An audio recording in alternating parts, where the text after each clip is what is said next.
Sino naman yung mukhang weirdo na night na yan?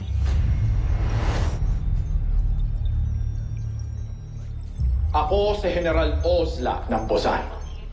Nagustuhan niyo ba ang pasalubong ko bilang tanda ng aking pagdating? Pasalubong ba ang tawag mo doon? Huwag ka masyadong mayabang, ha? Sinubukan ko lang naman ang tibay ng inyong pananggalang. Masasabi kong hindi kayo nahuhuli. Mataas lang kayo ng kaunti sa mga hayop dyan sa inyong planeta. Anong sinasabi mong hayop? Sino ba sa atin ang tinutubuan ng sungay? Di ba't kayo?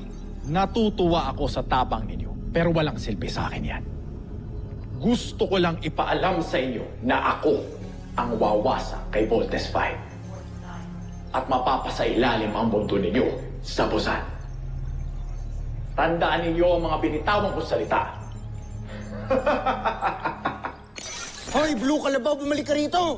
Dr. Hook, habulin namin siya. Let's go, team. Teka, sandali!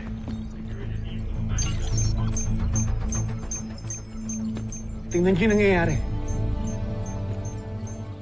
Nasira ang ating radar system. Kailangan maayos to. Naku! Cascade failure!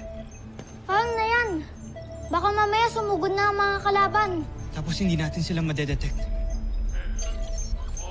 Para tayong bulag na walang kalaban-laban. May kinalaman kaya yung Oslak na yun dito? Mukhang ganun na nga. Kung sino man yung General Oslak na yan, mukhang isa siya sa magiging mabigat na kalaban natin.